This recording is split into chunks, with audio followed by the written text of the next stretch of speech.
What's our next movie? The next movie was Tanner's pick of the week, An American Werewolf in London. An American Werewolf in London. We join two young American boys, just virile and spry, trekking their way across England, and they end up in a spooky, creepy bar where the people are kind of weird, and then they get spooked off and they're walking around outside, and then they get attacked by some sort of a beast. And one of the friends is horrifically mauled, the other one runs away at first and then turns around and accomplishes nothing. And then he wakes up in the hospital, and he starts hallucinating his dead friend. His dead friend's talking to him. He's like, dude, you're gonna turn into a fucking werewolf. It's not good. And he's like, that sounds a bit far-fetched, my hallucination of my dead friend. And then he turns into a werewolf and he kills a bunch of people. And then stuff happens. He falls in love with a nurse. He turns into a werewolf again and kills some more people, and then he gets killed. And then it kind of ends. I think the costumes. My brain was like trying to combine the word outfit and costumes there together. Were pretty good. I think they did a good job. I like movies from this era because they do all like the really grotesque practical effects, and stuff with the designs. The transformation sequence in this film, I think, is the real standout portion of it. Oh yeah, for sure. That was fucking stellar. Yeah, as for the rest of it, though, they had a lot more sex in this movie than I was expecting now, didn't they? Well, there was like one sex scene. What do you mean? And that's a lot more than I was expecting from a werewolf movie. They also watched people fucking in the porno theater. Yeah. Oh, yeah.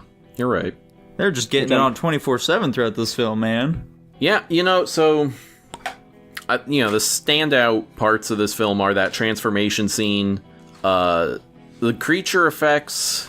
Somewhat. I felt like the ending rampage, he looked pretty doofy. Yeah. He really looked like a man in a fursuit walking around on all fours. That looked kind of bad, but the transformation scene was awesome.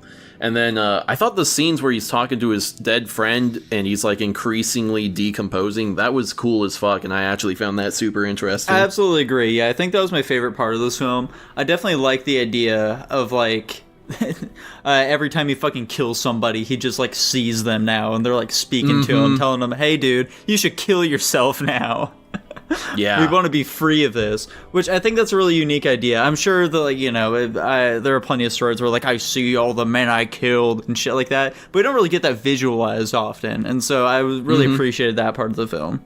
Yeah, that's a super interesting aspect that I don't think really played into the plot all that much. Yeah. Like, the fact that it does end where he just kind of rampages one last time and then gets shot to death, that was so anticlimactic, holy shit. Very anticlimactic, yeah. It would have been much more interesting if he does, like, kill himself. Yeah.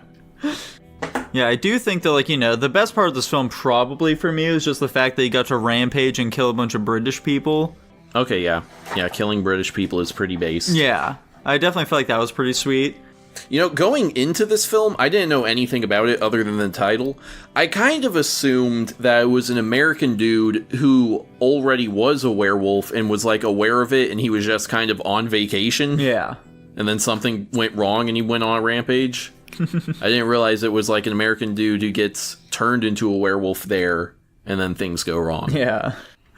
Yeah, I'd actually ended up hearing about this film on a podcast recently that I was watching, fortunately this week, where fucking Wendigoon himself mentioned this movie, and he was like, I think this is like one of my favorite Halloween movies, just like throw on and watch with my pals, You get, those prosthetics are really cool back in those days, I really enjoy those, and, This is a weird one to... I wouldn't consider this like just a throw it on with your pals movie. I don't think there's enough going on from scene to scene for it to be that kind of movie. I also agree, but apparently it's just how the guy rolls, Yeah. But yeah, he didn't really have a lot to say about it either, unfortunately. Gotcha. Now, Jackson, how about you? You haven't really said a ton about this film. What did you think of it? I thought the outfits were cool. Yeah, I thought it was alright. I think the plot structure was really weird. The pacing of the movie was strange as well. There's some weird things, like the whole concept of the town people in this like random village being aware of this werewolf and having the means of dealing with it, but just not, and letting innocent people die for no fucking reason. It's pretty goofy, and I don't understand why they did that. Yeah, what the fuck was the deal with that? Like, It didn't seem very clear to me. Did they kill the original werewolf? Yeah. They did, yeah. I don't know what Okay. what was the fucking running through the woods bullshit going on? Was that just like a fever dream or something the dude in the hospital was having? Yeah, he was dreaming of werewolves. Yeah. But yeah, but like obviously they just fucking shot the werewolf dead when it was attacking those people. Why didn't they just kill it before it did stuff? And like if they're aware of the werewolf, they probably know who is turning into the werewolf, I would assume. Maybe. It's just really weird setup for all of this stuff happening. Yeah. Yeah, I I'm agree. a huge fan of it. Also, like the relationship between the nurse and the guy was kind of forced from my perspective. That girl was down bad, dude. She was 100% was, like, Jesus Christ. She wanted that wolf dick. Yeah, I don't know why. He really didn't seem like that endearing of a dude. They like barely spent any time together, and she basically risked her life to like try to talk to some wild animal. At the final scene, of course, she just fucking died. Speaking of the final scene, how the hell did those British police officers actually shoot the werewolf when the chick's standing directly in front of it? Yeah. At like 30 meters range? There's no fucking way. They had snipers on the They were, roofs.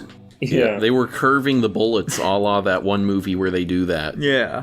Yeah, but yeah, I think this movie has some stuff going for it, but it's kind of just some goofy, campy shit. Like when he was like running around naked, that was kind of funny in the zoo, but I think overall it's just kind of okay. Speaking of which, is this our first film that hangs dong?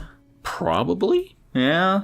I feel like we've No. seen dick before. Have we? I feel like we have to.